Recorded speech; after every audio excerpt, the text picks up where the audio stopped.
Alors bonjour tout le monde. J'ai envie de vous parler de repos ce matin. Est-ce que vous êtes d'accord? Tournez avec moi dans l'Évangile de Luc, chapitre 6. Évangile de Luc, chapitre 6. Je pense qu'on a une équipe qui est à Québec ce matin. Ça se peut-tu que c'était aujourd'hui? Hein? Donc, Pierre-Luc Bacou, accompagné de peut-être Paul Élian. C'est fort, hein? Je pense qu'il y a de l'écho dans le micro. Alors, on va prier pour eux. Seigneur, on veut te remercier pour l'occasion de se rassembler ce matin et puis pour ta parole qui est une nourriture, comme Cali vient de le mentionner, et puis qui est et la plus haute forme d'adoration ce matin, c'est de recevoir cette parole que tu as pour nous. Une parole qui est vivante encore aujourd'hui, en 2025. Malgré que tout, Seigneur, change dans nos sociétés, dans nos vies personnelles, une chose demeure, une chose est une ancre, une seule, c'est ta parole. Tes promesses demeurent, Seigneur, sont solides, elles sont sûres. Permets-nous de les voir clairement aujourd'hui, de te voir, Seigneur, clairement. On en a besoin d'une révélation fraîche de toi, Jésus, de ton œuvre, afin que tu nous instruises, Seigneur, dans tout ce que tu nous as légué comme héritage aujourd'hui puis pour l'éternité. On te prie pour le groupe qui est à Québec, pour l'enseignement, la prédication que Pierre-Luc va amener. On pose ta main sur lui et puis que l'Église là-bas puisse être vraiment édifiée, fortifiée, encouragée. On te le demande dans le nom de Jésus. Amen. Alors, on poursuit notre étude dans l'Évangile de Luc. Si vous êtes nouveau ici, si vous nous écoutez par Internet, on est dans cette série donc, où on couvre tout l'Évangile de Luc d'un couvert à l'autre. Et puis ce matin, on va faire la lecture du chapitre 6, alors versets 1 à 11. Chapitre 6, versets 1 à 11.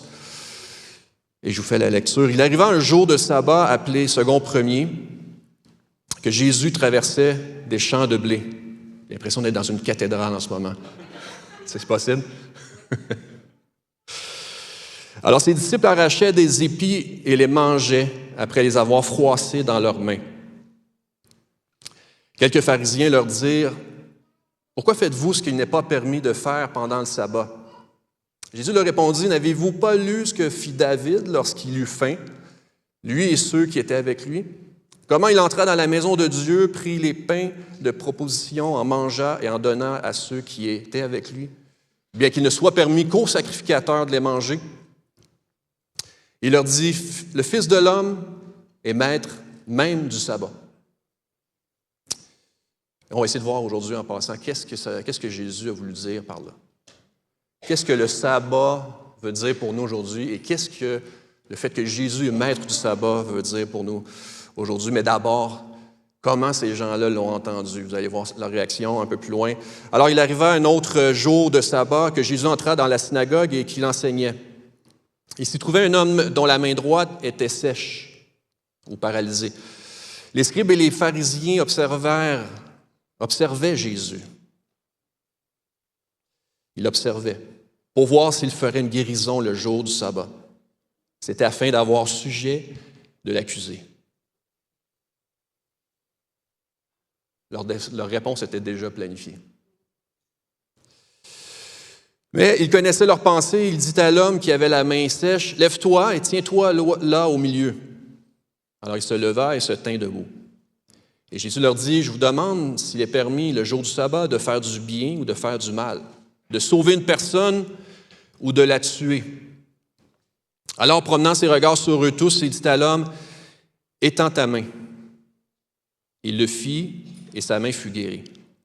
Ils furent remplis de fureur et ils se consultèrent pour savoir ce qu'ils feraient à Jésus. En ce temps-là, Jésus se rendit sur la montagne pour prier et il passa toute la nuit à prier Dieu.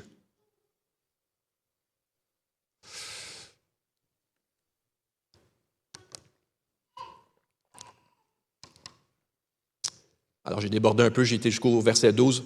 Alors, on voit ici Jésus qui se rend à la synagogue. Et en fait, avant de se rendre à la synagogue, il traverse des champs avec ses disciples. Et puis, ses disciples sont surpris à prendre du blé, à froisser et à se nourrir, on suppose, donc ils se nourrissaient du blé, pendant qu'ils traversaient le champ. Ils sont surpris par quelques pharisiens, et puis l'enjeu ici, devant la remarque que vont faire les pharisiens, c'est qu'est-ce qui est permis de faire? Qu'est-ce qui est permis de faire le jour du sabbat? Alors Jésus va justifier leur acte en donnant l'exemple de David et finalement en se déclarant lui-même maître du sabbat.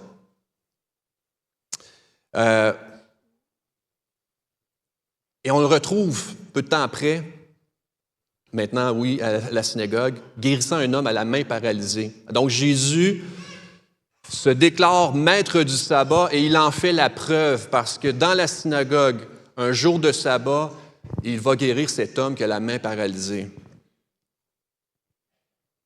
En mettant au défi les Sadducéens, pas les Sadducéens, mais les docteurs de la loi, les pharisiens, les religieux de l'époque, en les mettant au défi de reconnaître si oui ou non il est permis de faire du bien ou du mal le jour du sabbat. S'il est permis de donner la vie ou de tuer, de sauver plutôt d'une personne ou de la tuer. Et les pharisiens, les hommes de loi, les religieux de l'époque, au lieu de reconnaître que Jésus prétend être, maintenant qu'il a clairement manifesté par sa puissance, que non seulement il a déclaré en sortant des champs de blé verbalement, mais qu'il a pleinement manifesté par son autorité, au lieu de reconnaître ça, déjà ils sont remplis de fureur et déjà ils vont chercher à lui faire payer cet affront, ce blasphème. Alors, pour se mettre dans le contexte, parce que, certains d'entre vous avaient peut-être eu à dealer avec la question, est-ce que je dois observer le sabbat, moi, comme chrétien? Vous avez peut-être des amis dans certaines églises qui luttent avec cette question-là. Il y a quelques années, une femme est venue me voir ici et puis me posait la question, est-ce qu'on doit observer le sabbat? La question est probablement claire pour la plupart d'entre vous, mais on va retourner pour voir quelles sont les origines du sabbat. Et pourquoi est-ce que Luc nous présente cet événement-là, cet épisode de la vie de Jésus? Parce qu'on croit que si ça s'est retrouvé dans les Écritures, on a une instruction à en retirer aujourd'hui. On a une instruction à retirer de cet épisode des disciples et de Jésus. Et de la réponse du Seigneur à ce moment-là. Alors, le fameux sabbat remonte évidemment à la création, quand au 7e jour, Dieu lui-même s'est reposé de son œuvre. Donc, le mot sabbat qui veut dire repos. Genèse 2 nous raconte comment Dieu s'est reposé de ses œuvres, comment il a consacré ce jour-là pour souligner qu'il avait accompli totalement et parfaitement cette œuvre magnifique de création. Donc, il s'est reposé, il a déclaré en se reposant qu'il avait complété, qu'il avait accompli parfaitement et totalement son œuvre. Et ensuite, Moïse, dans le désert, va inaugurer. Il va inaugurer le sabbat pour le peuple et où aucun ouvrage va être permis durant ce jour du sabbat. Donc, vous allez amasser ce que vous avez besoin. Donc, à chaque jour, la nourriture était pourvue. Et on a demandé au peuple de ramasser un supplément pour le jour du sabbat et ils n'ont jamais rien manqué. Alors, Moïse leur commande de ne faire aucun ouvrage et d'observer le jour du sabbat. Et c'est devenu vraiment un signe distinctif du peuple d'Israël. Et même dans Exode 31, Dieu va rappeler que c'est non seulement un jour de repos consacré à Dieu, donc c'est le repos de Dieu, mais c'est aussi un signe. C'est un signe qu'ils appartiennent à Dieu. C'est un signe de cette alliance que Dieu a faite avec eux, qu'ils ont été mis à part comme témoins devant toutes les nations. Ça, c'est important de se le rappeler. Dès le début, ça a été le plan de Dieu, de se racheter un peuple, de se mettre un peuple à part pour manifester la sainteté de Dieu, sa grandeur, sa bonté. Et ce peuple-là devait le faire comme témoin devant les nations. Exode 31 nous en parle. Ensuite, Deutéronome 5,15 nous dit que tu te souviendras, ça c'est important de mettre l'accent sur ces 3 premiers mots-là, tu te souviendras que tu as été esclave au pays d'Égypte et que l'Éternel, ton Dieu, t'en a fait sortir à main forte et à bras étendus. C'est pourquoi l'Éternel, ton Dieu, t'a ordonné d'observer le jour du repos. Souviens-toi comment Dieu lui-même t'a pris et t'a sorti d'Égypte sans que tu n'aies à faire absolument rien. Tu étais esclave de toute façon. Tu étais esclave. Aucune issue, aucun échappatoire, même pas permis de rêver à avoir un semblant de liberté un jour. Mais Dieu est venu et a intervenu et t'a libéré lui-même. Il a accompli ça pour toi. C'est son ouvrage. Rappelle-toi, tu te souviendras quand tu t'arrêteras le 7e jour, pendant ce jour de repos, tu te souviendras de ces choses-là. C'est le repos de Dieu. Alors, un repos mis à part, un jour mis à part, où aucun ouvrage n'était permis pour se rappeler de l'ouvrage de Dieu. Donc, aucun ouvrage n'était permis afin que le peuple se rappelle l'ouvrage de Dieu, l'œuvre de Dieu.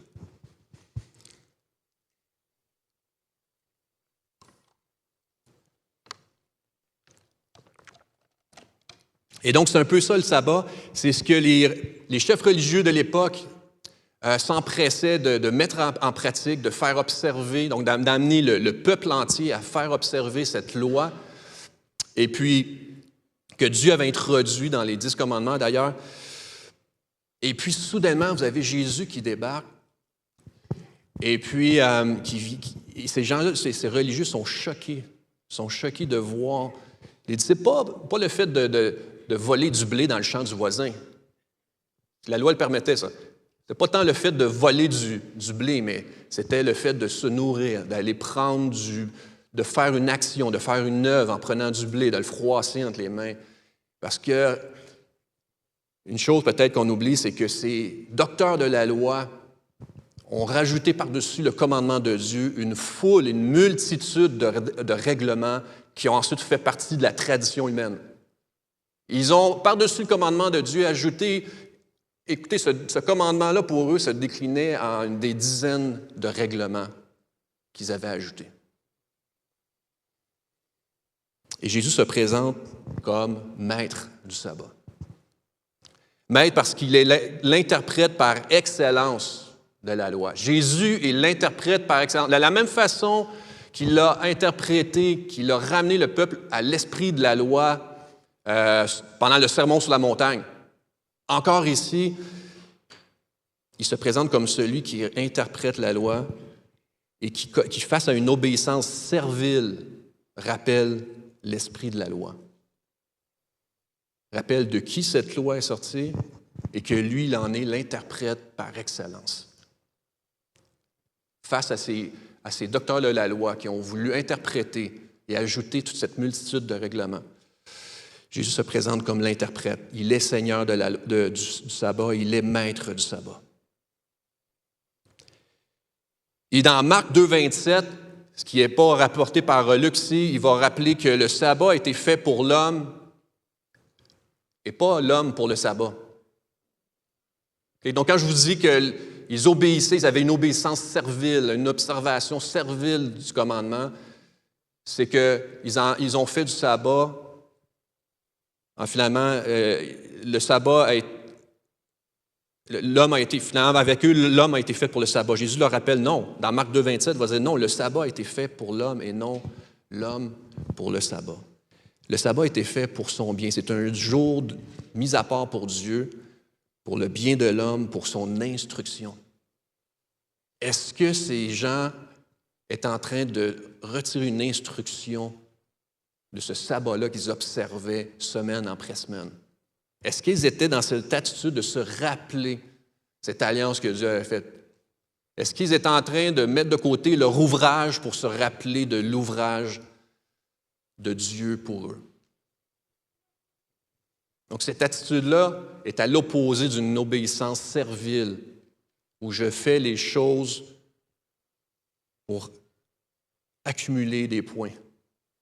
Comme si cette obéissance avait une valeur, comme si j'étais en train d'aller chercher la faveur de Dieu. Je fais partie du peuple de Dieu, acquis par lui à un grand prix. Maintenant, le Seigneur avait donné ça pour se rappeler de cette œuvre que lui a accomplie. Eh bien, justement, depuis la chute, l'humanité est sans repos. L'humanité est sans repos. Vous et moi, sans Christ, on est sans repos.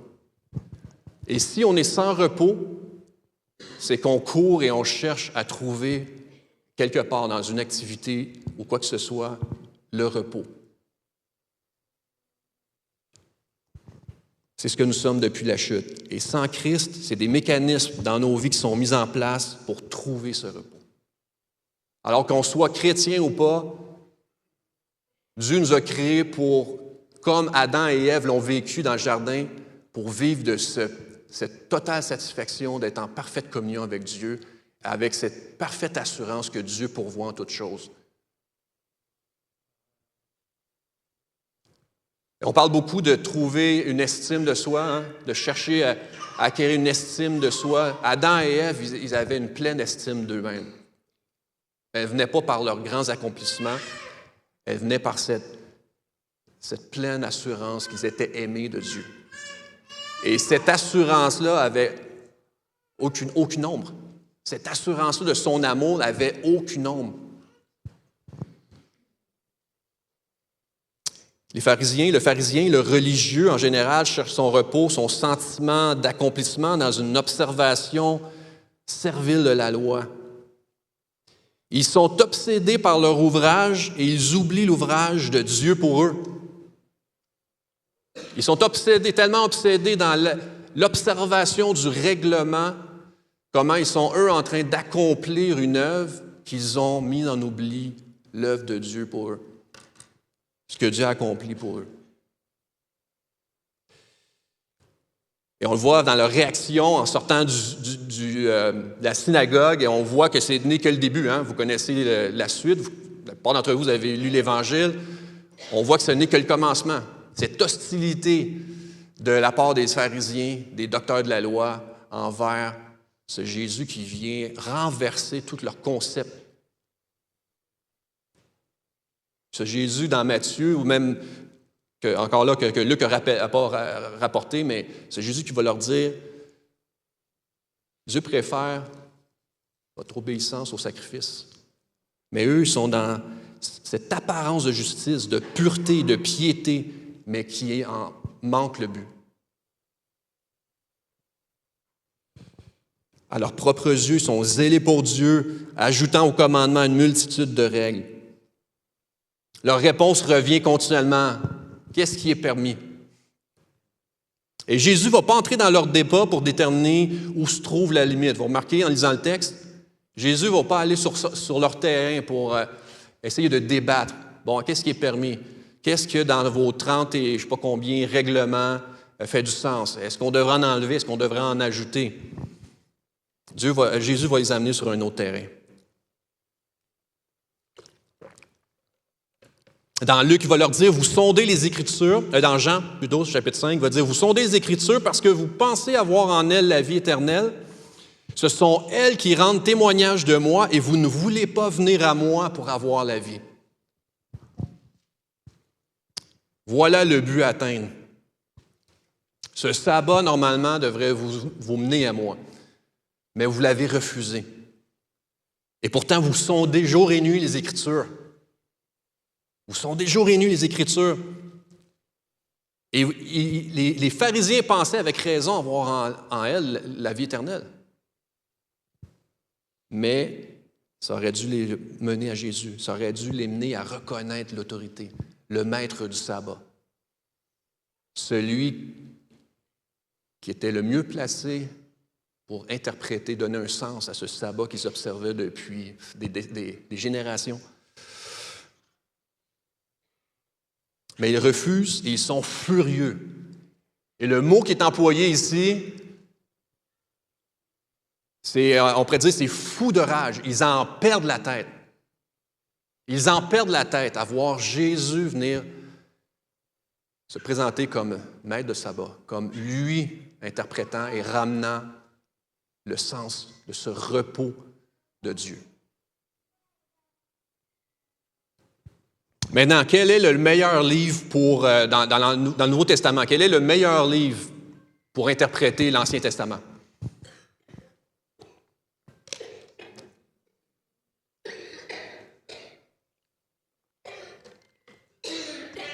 J'ai une réponse en avant.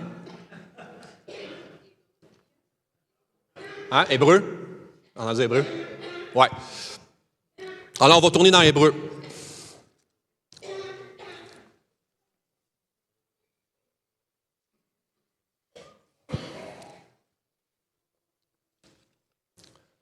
Alors, vous avez un peu de mal à comprendre l'Ancien Testament. Lisez Hébreu. Hébreu chapitre 4.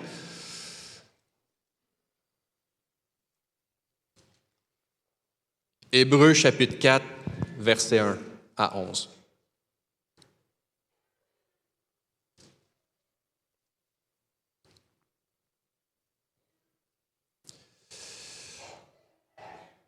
Bon. Craignons donc, tandis que la promesse d'entrer dans son repos subsiste encore, qu'aucun de vous ne paraisse être venu trop tard.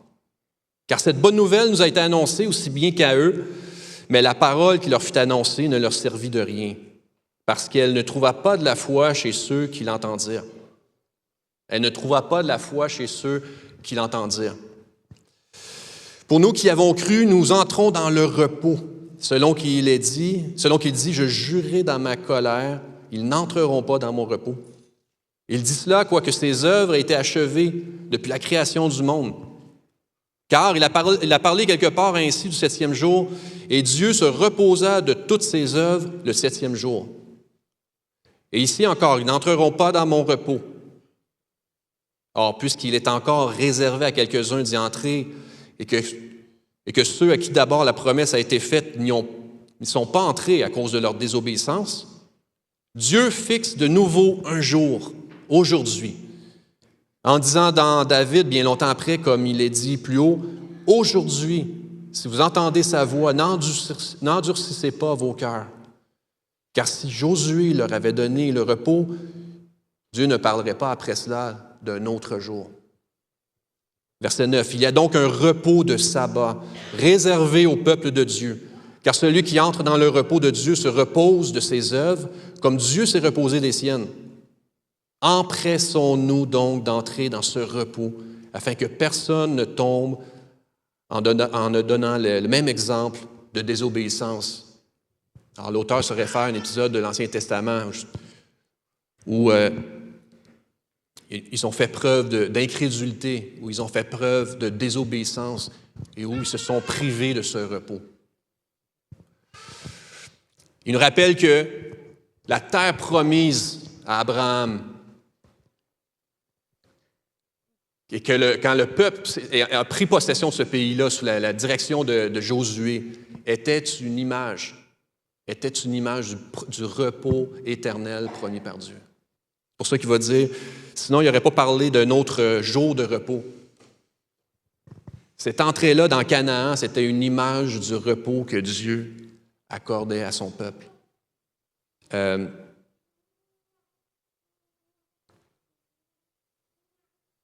Dans Colossiens 2, 16, 17, il leur donne ce pays-là, mais qui demeure une ombre. Colossiens 2, 16, 17, c'est une ombre du vrai repos éternel. Alors si vous avez des gens qui viennent vous voir et puis qui demandent, posent la question sur la validité du sabbat aujourd'hui, parlez-leur du repos que le Seigneur a pour eux. Parlez-leur du repos que Jésus nous a acquis au prix de son sang. Comment lui nous fait entrer dans ce repos-là. Puis empressons-nous de le faire.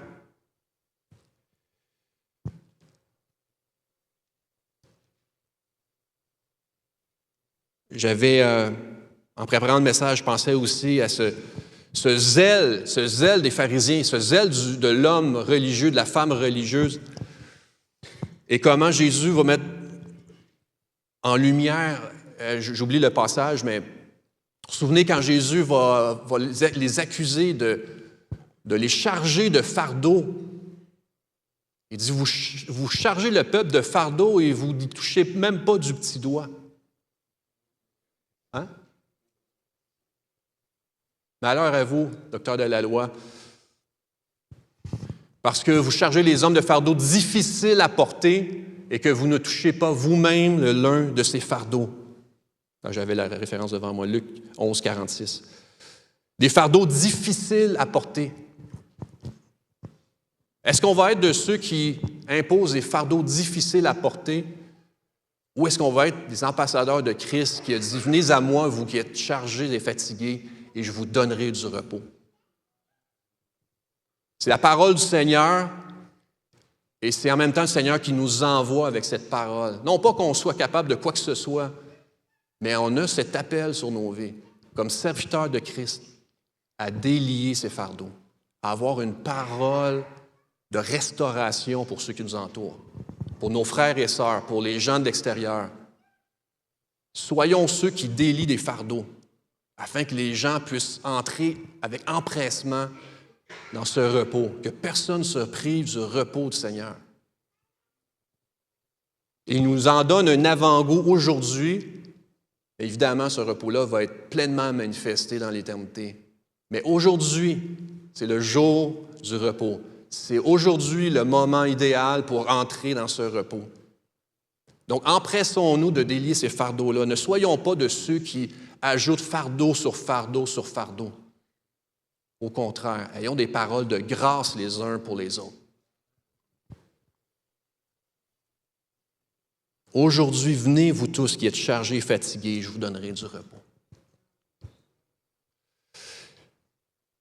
Le Seigneur est venu et il continue par sa parole comme un médecin, comme un spécialiste, mettre sur le doigt les endroits dans nos vies où vous et moi, on porte encore des fardeaux inutiles, afin qu'on puisse le servir avec joie, afin qu'on puisse le servir avec liberté. Et cette liberté-là nous dégage de la tradition humaine, afin qu'on puisse vraiment découvrir toute la joie puis la vocation que Dieu a pour nous. On a réellement une vocation. On a réellement une vocation, et puis Dieu, à travers sa parole, il dit un peu plus loin dans Hébreu, sa parole est comme une épée à double tranchant, verset 12, car la parole de Dieu est vivante et efficace. La parole de Dieu est vivante et efficace. Plus tranchante qu'une épée quelconque à deux tranchants, pénétrante jusqu'à partager l'âme et l'esprit, jointure et moelle. Elle juge les sentiments et les pensées du cœur. Pour certains, c'est une condamnation. Pour certains, cette parole-là a une odeur de mort. Parce que devant Dieu, un jour, les hypocrites vont être mis à nu, vont être mis à jour. Avec Dieu, il n'y a pas de faux semblants. Alors, saisissez ce repos avec empressement aujourd'hui. Donc, pour certains, cette parole a une odeur de mort. Mais pour ceux qui connaissent le Seigneur, elle a une odeur de vie parce qu'il met le doigt sur ses fardeaux pour nous en libérer, nous en dégager. Afin qu'on puisse vraiment trouver cette assurance en lui, afin qu'on puisse entrer qu'on ne soit pas dans l'obsession de nos ouvrages. C'est le terme que la Bible emploie pour traduire donc le but que le sabbat visait. Qu'on ne soit pas dans cette obsession de nos ouvrages, mais qu'on puisse vraiment se reposer dans l'œuvre de Dieu pour nous. Et ce qui est intéressant, c'est que le passage après ça va dire que comme Dieu s'est reposé de ses œuvres, un jour, nous aussi, on va se reposer de nos œuvres. Ça semble peut-être contradictoire. Ça semble peut-être contradictoire. Mais j'aime rappeler, c'est un de mes slogans préférés, plus je sais, puis plus je suis convaincu qu'il n'y a plus rien à faire parce que tout a été accompli, plus j'ai un zèle renouvelé pour servir Dieu et pour accomplir un tas de choses. Pas pour Dieu. C'est pas pour lui, c'est pas que c'est parce que je suis son fils, je suis sa fille, et je prends plaisir à le servir. Alors, plus je suis dans l'assurance que Dieu a vraiment tout accompli et qu'il n'y a plus rien à faire, plus je découvre un zèle à le servir et à faire un tas de choses pour manifester cet amour qu'il m'a manifesté, lui. Et donc, plus je vais découvrir, plus le Seigneur va venir avec sa parole tranchante, me dégager, me décharger, plus à mon tour, je vais pouvoir aller vers vous et vous allez pouvoir faire la même chose envers moi, pour avoir une parole pour restaurer, pour délier des fardeaux, pour goûter de plus en plus à ce repos que Dieu a pour nous.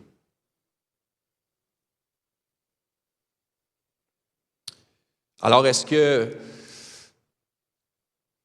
c'est mal de se réserver une journée dans la semaine où on se dit, on arrête tout? Je connais certains chrétiens qui le font. Pas du tout. Est-ce que ça a une valeur devant Dieu?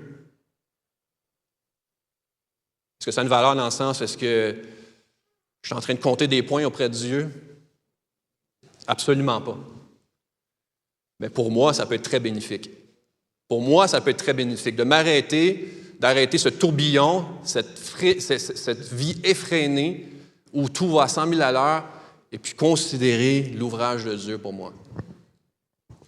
Fait que oui, de prendre une journée, d'en faire une loi, d'en faire un règlement, aucune valeur. Aucune valeur. Mais d'avoir ces lieux dans nos vies, ces moments qui nous rappellent quel grand repos. Hein? Ce matin, à la réunion des anciens, je suis rentré en chantant « Quel repos », le cantique. J'étais en train de me préparer au message. D'avoir ces lieux, ces moments où est-ce qu'on se rappelle justement quel grand repos on a par Jésus. Oui, faisons-le. Et en passant, ce mois de prière est tout désigné pour ça. La dernière semaine de prière qui commence demain est tout désigné pour ça.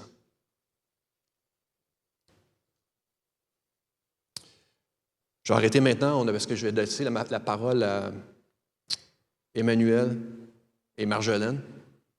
Je vais terminer avec un mot de prière. Et puis on va poursuivre avec Emmanuel et Marjolaine. Alors, Seigneur, merci pour ce repos. Merci d'ouvrir les yeux à chacun un peu plus aujourd'hui. Fait qu'on puisse se réjouir ensemble et puis être ces ambassadeurs que tu envoies pour délier les fardeaux au lieu d'en ajouter puis d'accumuler des fardeaux. Qu'on puisse avoir vraiment cette parole d'encouragement pour édifier chacun. On est un corps, Seigneur, et on veut marcher comme étant un corps, un seul corps sous ta direction. Merci pour le Saint-Esprit qui nous amène justement à saisir ta parole ce matin et puis à en trouver toutes les applications dans les jours à suivre. Merci de nous instruire. On va en retirer une instruction, Seigneur. Mais on a besoin de toi. On a besoin de toi, Seigneur. Alors, sois béni tout au long de la semaine. Merci pour ce rendez-vous de prière. Et puis, je te prie pour ceux qui ne t'ont pas encore connu. Je te prie, Seigneur, pour ceux qui ce matin entendent cette parole-là et puis sont chargés, qui vivent, Seigneur, écrasés par des fardeaux qui ne sont pas de toi. Merci de venir les décharger, Seigneur. Merci parce que cette parole-là que tu as prononcée il y a 2000 ans est vraie. Tu donnes le repos. Seigneur, tu nous invites à nous décharger sur toi. Merci d'avance. Amen.